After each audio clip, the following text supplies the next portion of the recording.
What your government did to Argentina in 2001 is completely legal, not historical, not hypothetical, legal, documented, and available as a policy tool in virtually every country on Earth right now. On the 3rd of December 2001, the Argentine government issued a decree called the Corralito. Within hours, every bank account in the country was frozen. 40 million people woke up the next morning and could not access a single peso of their own money, not because they had done anything wrong, not because the banks had failed, but because the government decided overnight, without a referendum, without a vote, without warning, that the money you earned, saved, and deposited in good faith was no longer yours to spend. Your balance still showed on the screen. The number was still there, but the money was as unreachable as if it had never existed.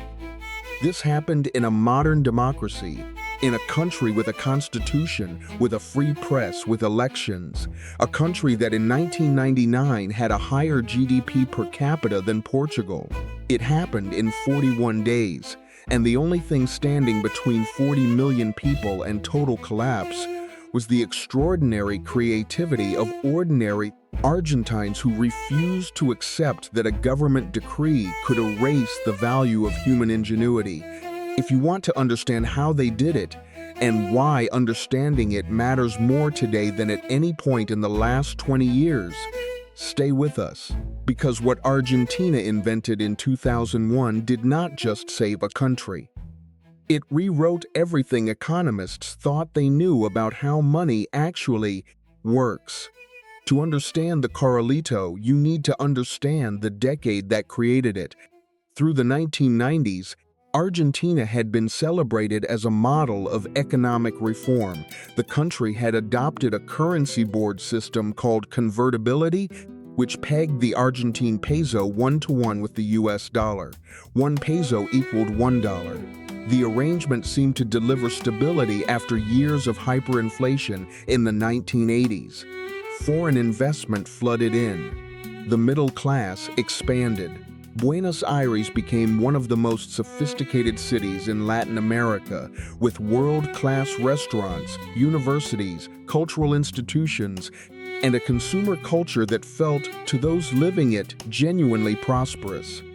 But underneath the surface, the convertibility system was creating structural fractures that would eventually tear the economy apart.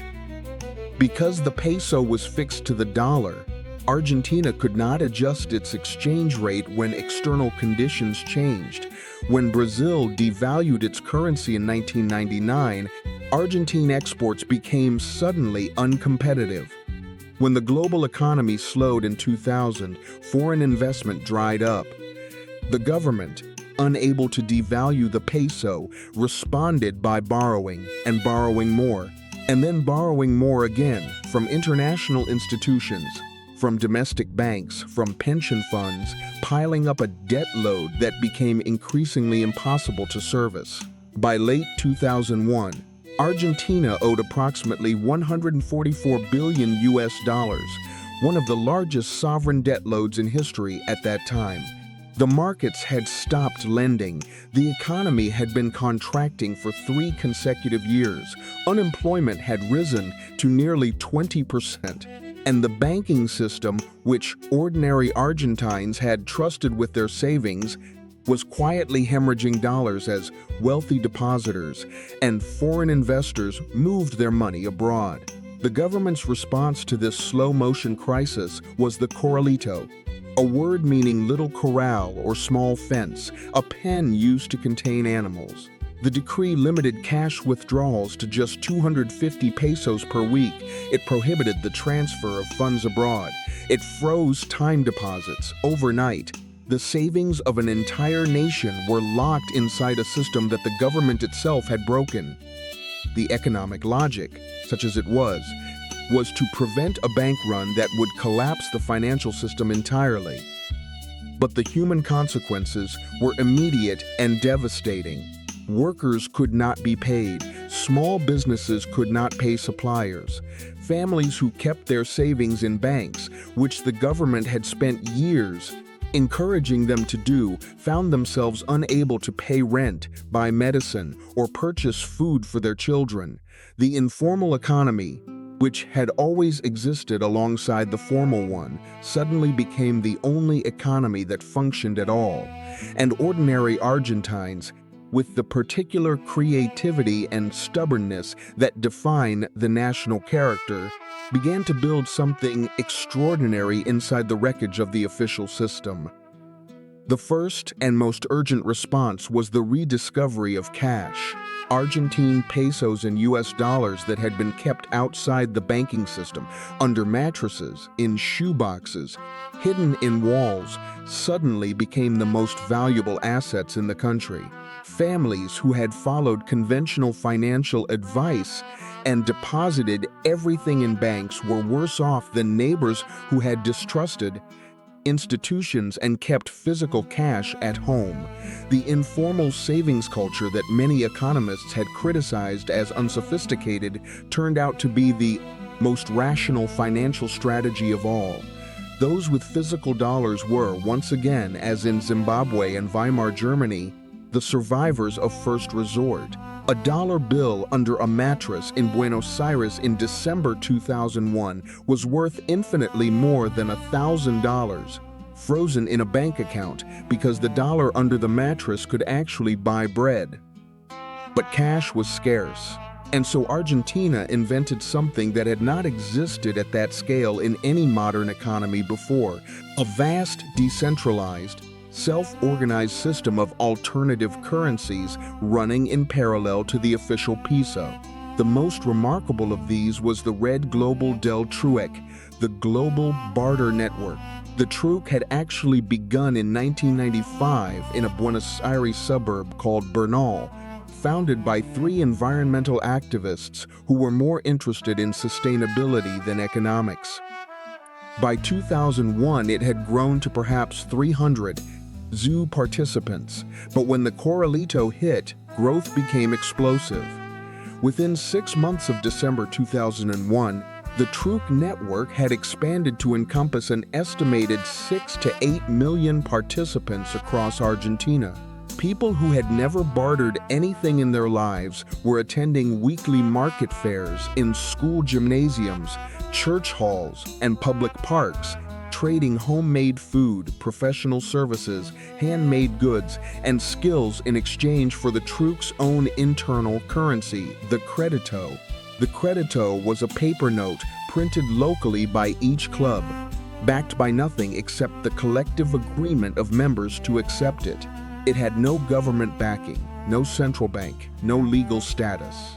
It worked entirely on trust, the trust of people who knew each other, lived near each other, and had decided that an informal agreement between neighbors was more reliable than a formal agreement with a government that had just stolen their savings. At the trueque's peak, economists estimated that goods and services worth the equivalent of several hundred million US dollars per month were circulating through the network. Dentists traded fillings for vegetables. Lawyers offered consultations in exchange for homemade jam. Teachers gave lessons for cooking oil. Electricians fixed wiring for haircuts. An entire shadow economy, built from nothing in months, was feeding millions of people that the official economy had abandoned. This is the first CTA moment, and it is important enough to pause on. What the Argentine trueque demonstrated, more clearly than any economic theory has ever managed, is that money is not a thing. It is an agreement. The peso was an agreement between the Argentine government and its citizens that these printed notes represented value. When the government broke that agreement by freezing the banking system, the agreement became void, and the citizens of Argentina simply made a new agreement with each other. They printed their own notes, they agreed on their own exchange rates, they created their own markets, they ran their own monetary policy, informally, democratically, at the neighborhood level. The economists who studied the trueque afterward were stunned not by its existence, but by how well it worked. A network of millions of people, With no central authority, no regulation, no enforcement mechanism, trading in a currency backed by nothing but mutual trust, and it functioned with a reliability that the official banking system had just catastrophically failed to deliver. Alongside the trueque, provincial governments across Argentina began issuing their own currencies, a phenomenon that had not been seen in a modern federal democracy before.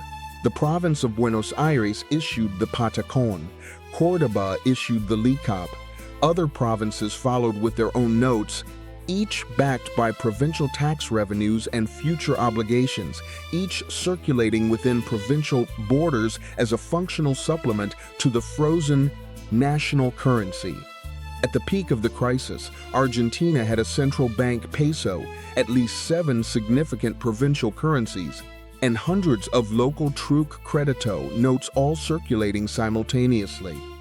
Ordinary Argentines became expert currency managers by necessity, understanding intuitively which notes were accepted where, what the informal exchange rates were between different currencies, and how to optimize their daily transactions across multiple monetary systems.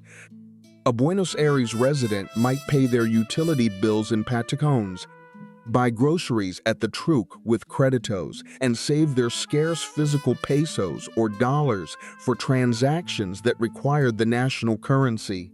The monetary complexity that would have terrified a professional economist was navigated daily, without training, without advice, by millions of ordinary people simply trying to eat and keep their families housed. The social movements that emerged from the crisis were equally remarkable and equally creative.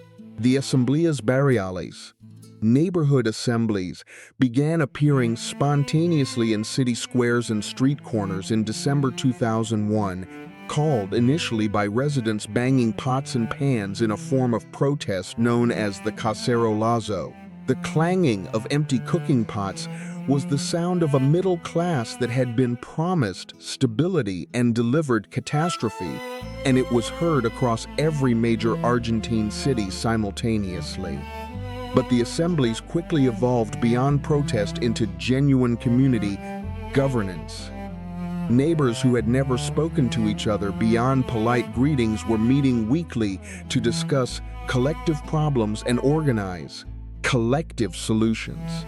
The assemblies coordinated food distribution, organized communal kitchens that fed thousands of unemployed families, managed community gardens, negotiated with landlords on behalf of tenants who could not pay rent, and in some neighborhoods took over and reopened factories that their owners had abandoned.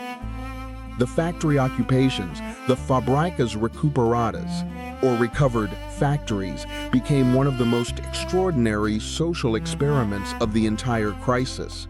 When owners abandoned factories rather than pay debts or wages, workers simply refused to leave. They occupied the buildings, restarted the machinery, organized themselves into cooperatives, and resumed production. By 2003, over 200 factories across Argentina were being run by their workers, producing ceramics, food products, textiles, medical equipment, and dozens of other goods, paying equal wages to all members, making collective decisions by democratic vote. Some of these worker-run factories still operate today, more than 2 decades later. The political dimension of the crisis unfolded with a speed that was almost incomprehensible. President Fernando de la Rúa resigned on the 20th of December 2001, departing the Casa Rosada by helicopter as riots destroyed the Plaza de Mayo below. In the 11 days that followed, Argentina had 5 different presidents. 5 in 11 days. The institutional collapse was total. But what is historically significant is not the collapse of the political system, but what replaced it temporarily at the neighborhood level. The assemblies, the trueque networks, the recovered factories, the communal kitchens. All of these structures had been built by ordinary people in the weeks before the formal political system collapsed. They did not emerge in response to the political vacuum. They created the conditions that made the political vacuum survivable. When the state disappeared, civil society was already there. And civil society had been built not by politicians or economists or central planners, but by individuals who had decided, in the face of institutional failure, to trust their neighbors instead. The Corralito was partially lifted in December 2002. 1 year after its imposition, the full restriction on bank accounts was not removed until 2003. By then, Argentina had defaulted on $93 billion of sovereign debt, the largest sovereign default in history at that time. The peso had been devalued by 75%. Millions of middle-class Argentines who had held dollar-denominated savings in Argentine banks found that their deposits had been forcibly converted to pesos, at an official rate that wiped out the majority of their real value in a process called the pacification. The financial losses were catastrophic and for many permanent. The poverty rate, which had been around 35% when the crisis began, peaked at over 57% in 2002. These are numbers that represent real human suffering on an enormous scale. Families destroyed, careers ended, educations interrupted, retirements erased, and yet Argentina recovered, not immediately, not completely, and not without lasting scars, but by 2003, with a new government under Nestor Kirchner and the benefit of rising global commodity prices, the Argentine economy began growing again. It grew at rates of 8 to 9% per year through the mid-2000s, one of the fastest recoveries of any economy from a comparable crisis. The recovery was built in significant part on foundations that ordinary Argentines had constructed during the worst months of the collapse: the informal networks of trust, the entrepreneurial habits developed by necessity, the community institutions created from nothing, the financial resilience learned from surviving without banks. All of these became assets in the reconstruction of the formal economy. The truque eventually declined as the formal economy recovered and cash became more available. The provincial currencies were withdrawn as the national system stabilized. Most of the neighborhood assemblies dissolved when the immediate crisis passed. But the people who had participated in them carried forward something that cannot be easily dissolved: the knowledge from direct personal experience that they were capable of building functional economic systems without institutional support. That knowledge, once acquired, does not disappear. What Argentina 2001 teaches us, and what makes it the most relevant of all the economic collapses we have studied in this series, is that the most dangerous assumption in personal finance is the assumption that the rules will stay the same. The Argentines who were destroyed by the Corralito were not financially irresponsible. They had done everything right by the standards of the system they lived in. They had earned money honestly, deposited it in licensed banks, followed government advice, and trusted that the legal framework protecting their savings would hold. The system changed the rules overnight. The people who survived best were those who had, for whatever reason, maintained some independence from the official system. Physical cash, real assets, strong community networks, practical skills, informal economic relationships. Not because they had predicted the crisis, but because those habits of financial independence turned out to be protective when the official system failed. Next week, this series reaches its most controversial episode yet: Venezuela after 2013, where the collapse unfolded more slowly, more visibly, and in some ways more cruelly than any of the crises we have covered so far. Subscribe now so you do not miss it. And before you leave, we have one question for you. If your government announced tomorrow that it was freezing all bank accounts for 1 week, just 1 week, what would you do today to prepare? Leave your answer in the comments, because the strategies ordinary people share in those comments might be more valuable than anything in this video.